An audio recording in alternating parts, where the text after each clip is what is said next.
Hello and welcome to my channel EnglishStar. Today we will be doing Ncert Class 10 English Words and Expressions Unit 1 Session 1. Unit 1 A Letter to God. Let's begin. You have read about Lencho in A Letter to God, First Flight, textbook in English for Class 10. How has the story of Lencho moved you?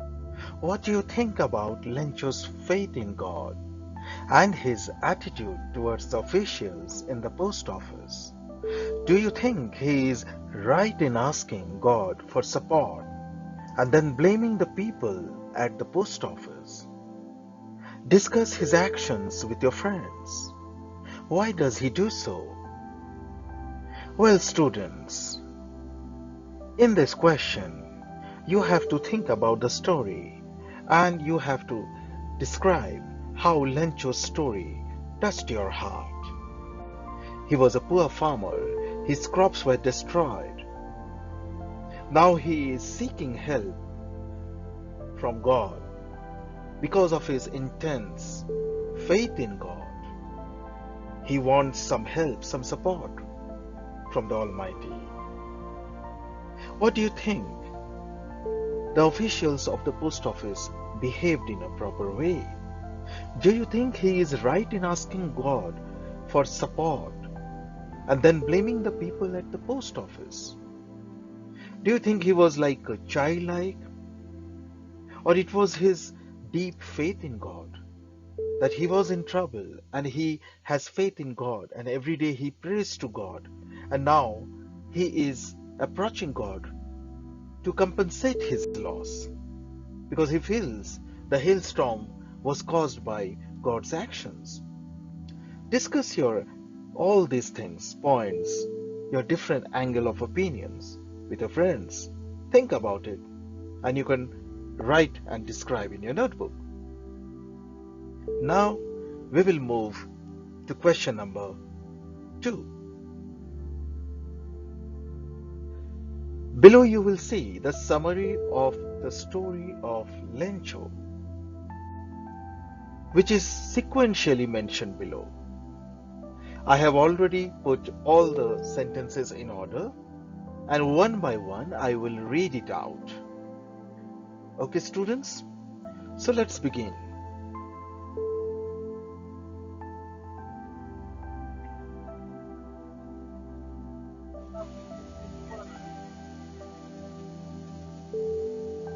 One.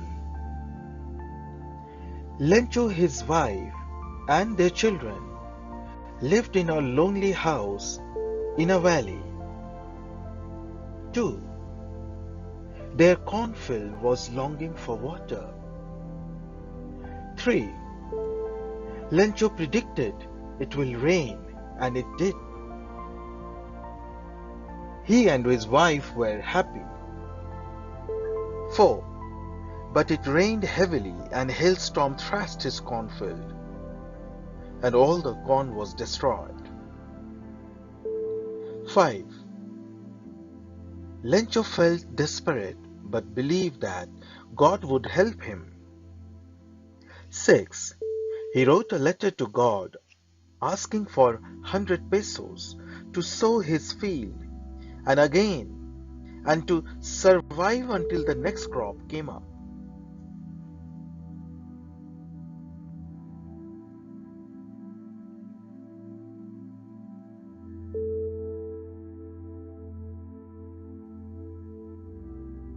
7. He wrote to God on the envelope and posted it. 8. The postman and the postmaster laughed at Lencho's letter but were surprised by the faith of the man. 9. The postmaster collected about 70 pesos from his colleagues and sent it to Lencho. 10. After some days, Lencho went to the post office to receive the money as the postmaster watched him. 11. He opened the letter and was happy to find the money. He counted and found it was the only 70 pesos. 12. He immediately went to the counter and asked for a pen and paper, wrote a few lines and posted the letter. 13. When the postmaster opened the letter, it said, "Oh, thanks for sending the money, but I have received only 70 pesos. Next time, you please send the money directly to me." The people at the post office are a bunch of crooks. They have taken 30 pesos. Students, you have seen how the story has been sequentially developed, and you will see the innocent, the ignorant Lencho, how he was angry about the money the pesos sent. He thought God might have sent 100 pesos, but he only received 70 pesos. And he thought that the officials in the post office had taken away the remaining 30 pesos. Well, students, you can revise from sentence 1 till sentence 13. That will summarize the whole story about Lencho. Let's move on to the next. Reading comprehension. Text 1. Given below is a story of the tailor who has been known for his skills in cheating and stealing. Listen to and read the story focusing on the incidences and yellow lighted collocations. Students, we will discuss about the collocations in the later stage. First, let us listen to the story. The Trader and the Tailor. There was a tailor who was known for beating others in the art of being light-fingered and thievery. A trader swore that even with 100 attempts, the tailor would not be able to take a coil of thread from him without his knowledge. The trader was told that many others, more intelligent than him, had been beaten by the tailor. They said he should not imagine himself so great, for his ego would only give him worse troubles in competition with the tailor. Still, the trader became more competitive and made a wager that the tailor would not be able to rob him of anything. He wagered an Arab horse with those who taunted him. If the tailor failed to steal, then they would have to give him a horse instead. That night, the trader lay awake, troubled by the situation, and could not sleep a wink. In the morning, he put a piece of satin cloth under his arm and went to the bazaar and entered the shop and saluted the cunning rogue warmly. The tailor sprang up from his seat and welcomed the trader, inquiring about his health with cordiality exceeding even that of the trader, planting in his heart great feelings of affection for him. When the trader heard these songs of sweetness from the tailor, he flung down the piece of silk, saying, "Cut this into a coat for me, and make it wide below my navel, so as not to hamper my legs, and tight about it to show off my figure." The tailor answered, "Oh, kindly man, I will do you 100 services," and accepted the order. He measured the satin and inspected the work and surface, and all the time chattered away to the trader in idle gossip about other needs and of bounties and gifts he had received from them, and about misers and their mean ways. and made the trader laugh with hysterics. During During his this beginning beguiling talk, talk, he was snipping away with his scissors rapidly, cutting as fast as his lips moved.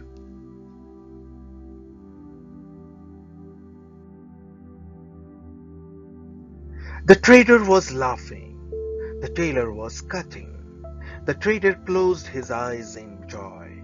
The tailor cut extra pieces, tucking them under his thighs, hidden away from all but God. From his delight at the tailor's tales, the trader's former boast went out of his mind. What satin, what boast, what wager! The trader was drunk on the jokes told by the tailor. Then the tailor told such an incredible story that the trader fell over on his back with laughter. The trader swiftly stitched a swatch of the satin to the hem of his underpants while the trader was paying no attention at all, greedily sucking with every guffaw at the jests the tailor told. The tailor continued to tell funnier and funnier tales and jokes until the tailor was completely within his power. With his eyes shut and his reason vanished, the bewildered and boastful trader was drunk with joy, and the tailor continued to cut, filching yet more of the beautiful cloth, with nothing to stop him now. And yet the trader begged for more. You who becomes the slave of the jest, no story is more laughable than you yourself. Think on this at the edge of your grave. How long will you listen to the lies of the world that leave your mind and spirit unhinged? The universal tailor will cut and stitch the hems of 100 travelers, silly as children. Eventually, the tailor became bored with the whole story and told the trader that he better leave before another tale was told. For if I tell another one, the coat will be too tight for you, and you will stop laughing and weep tears of blood. Well, students, that's the end of the listening part. You can silently read again this reading comprehension passage. While you read, you can focus on the yellow highlighted collocations. We have the catchy collocations on your right hand side below. Drunk on the jokes. Incredible story. Fell over on his back with laughter. Greedily sucking with every guffaw at the jests the tailor told. Leave your mind and spirit unhinged. In the later stage, we will discuss what are collocations and the meanings of it. Well, friends, let us move ahead. Did you enjoy the story of the trader and the tailor? The story is summarized below. Read the story again and see below how the paragraph is completed using short sentences with the given hints. So let's start.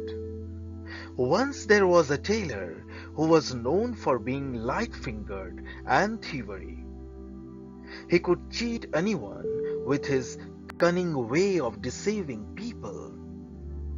A trader challenged that a tailor would not be able to cheat him, who went to the tailor with a satin cloth.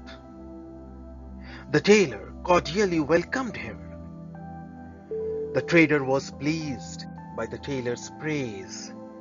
He told the tailor to make a coat for him. The tailor praised the trader to the maximum. The trader was overjoyed or overwhelmed with joy. The tailor recounted funny tales and the trader forgot the betting. The tailor started snipping away with his scissors and hidden away from all but God. Eyes of the trader were full with the tears of joy, and yet the trader kept on asking for more stories. At last, the tailor told the trader that the coat would be too tight for him, and he would stop laughing and weep tears of blood. Students, just now I read the whole story using the appropriate words from the bracket. You will revise it and you will go back to the story and you can look for your own. Let's move on to the next. Valuable vocabulary. In this story, you have come across a word, light-fingered, which means inclined to steal things. Some such words are given below. Use appropriate words and fill in the blanks. Light-headed, light year, light-hearted, light sleeper, light duty. Students, here below you will see the sentences where all these collocations have been used appropriately. So let's start. A. The light year is a unit of distance used to measure distance in space. B. The farmer bought a light-duty truck to transport their produce as it uses less diesel. C. We had a fairly light-hearted discussion with our colleagues. D. Rita felt dizzy and lightheaded after skydiving. E. He is a light sleeper. A slightest noise wakes him. So you saw, students, how these collocations, these combination words have been used in different sentences. You can use different words also for it, but this is the most natural way of writing or speaking like a native speaker, right? Let's have some fun facts here. Using notice. See how the word notice is used as a verb, as a noun, and also as an adjective. Thank you for noticing this notice. So here, the first noticing is present continuous. Thank you for noticing this notice. Here, this notice is noun. Your noticing has been noted. Your noticing is an adjective that has been noted. So one word has been used in three different grammatical forms. One is in noun, another is in verb, and another one is in as an adjective. Right, students? Okay, let's move on to the next.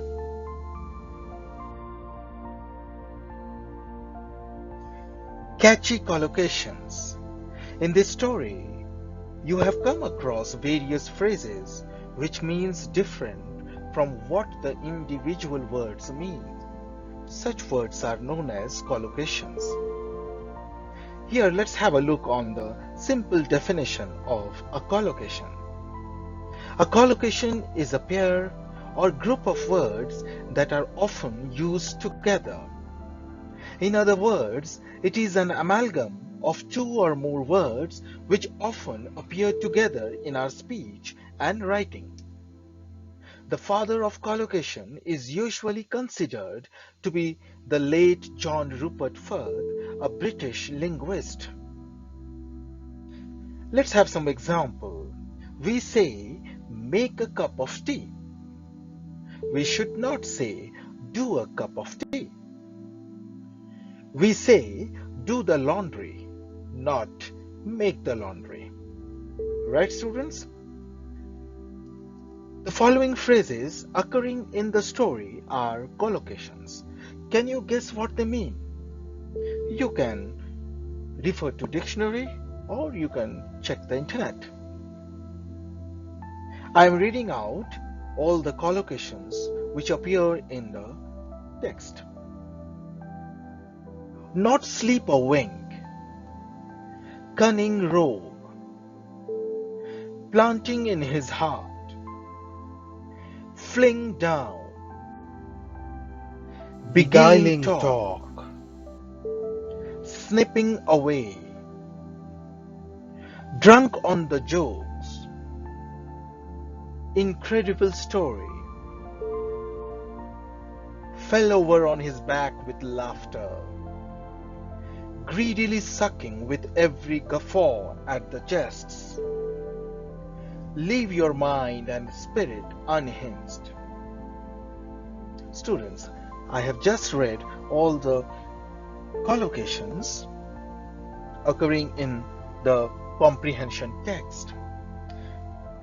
In the later stage, we are going to discuss and how to use it. So let's move on.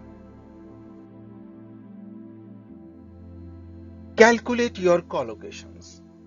We will test our collocations, how good we are at the use of collocations. Below, read the glossary of the following collocations from the story that you listened or read in the reading comprehension activity. Observe the use of appropriate collocations in the sentences that follow. Not sleep a wink. It means to not sleep at all. Cunning rogue, a clever man with bad behavior. Plant in heart, to put something firmly and strongly in someone's heart. Fling down, to throw something or someone suddenly and with a lot of force. Beguiling talk, interesting or attractive, but perhaps not to be trusted. Snip away, to cut something with scissors, usually in small pieces, quickly. Now, let's see below the sentences where I have used these collocations appropriately. Have a look on it. I am reading it out. Please listen to it. A. I didn't sleep a wink last night with all that noise. It means I didn't sleep at all. But instead of writing that I didn't sleep at all last night with all that noise, it is better. It is more advanced way of writing. I didn't sleep a wink. This is the best way of writing or speaking like a native English speaker. B. We should stay away from a cunning rogue.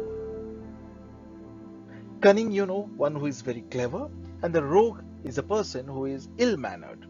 So we should stay away from it. So whenever we want to describe a rogue who is very clever and one who dupes, one who tricks on someone for his own profit, so we will call it cunning rogue. So these two words always go together. We should stay away from a cunning rogue. C. The poor man's honesty planted deep respect in the king's heart. In this sentence, the poor man's honesty impresses the king so much that it planted a deep respect in his heart. So it's a very nice way of writing, planted in someone's heart. Planted, planting, plant. Generally it is connected with plant a sapling. But here, planting is also denoting something impressing, some impression, strong impression. So we can write like this. The poor man's honesty planted deep respect in the king's heart. D. Rita flung down the heavy bag in anger. Rita, since she was very angry, she threw away her heavy bag. Instead of saying the common way of saying threw away, we can say flung down. Fling down is a simple present and this is simple past. Rita flung down the heavy bag in anger. E. He tricked the old man with his beguiling talk. You see, here the collocation beguiling talk has been used for the old man who is like a victim of that person who talks like in a beguiling way. Beguiling means one who shows that it is very interesting and one who shows that it has got a lot of attraction, but it is not true, it is not trustworthy. So it is mostly tricky way of saying, but it is not the truth. So he tricked the old man with his beguiling talk. F. I asked the barber just to snip away the ends of my hair. Snip away means to cut something with scissors, usually in small pieces. We may say, I asked the barber just to cut away the ends of my hair. And we can also say, using the collocations, I asked the barber just to snip away the ends of my hair. Right, students? I hope you understood it and carry on with making more different sentences with all these collocations. And you will find that those are actually improving your writing and speaking skill. Here, think and write. I have left it for you to do it on your own. Refer to a good dictionary, Oxford's or Cambridge Dictionary, Collins Dictionary, Longman's Dictionary, Dictionary of Collocations by Cambridge University Press. You can go through these things and you can make the part of your active vocabulary. Drunk on the jokes. Incredible story. Fell over on his back with laughter.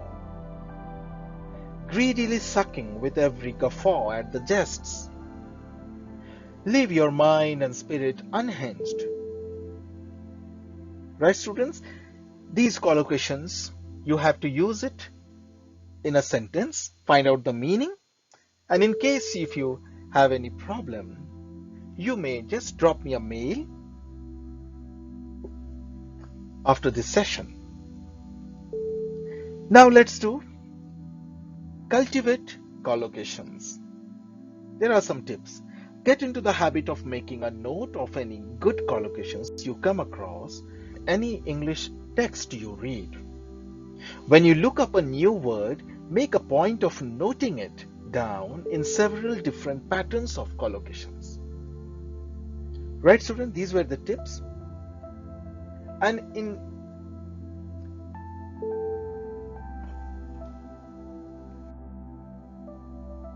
I will come up with some videos exclusively on collocations, how to learn collocations, how to pick out the collocations from different texts, and there will be a lot of tips on it. I will come out with this video very shortly. That's the end of this session 1, friends. We discussed about Lencho's story. We did together the comprehension texts and also the use of different collocations, how it is used and how we describe a particular situation like a native speaker. And we are also doing some more vocabularies and dictionary reference and all these things. Keep doing it, friends. If you like it, please like, and if you want to subscribe, please subscribe. I will come up with more interesting videos. Thank you for watching. Stay tuned.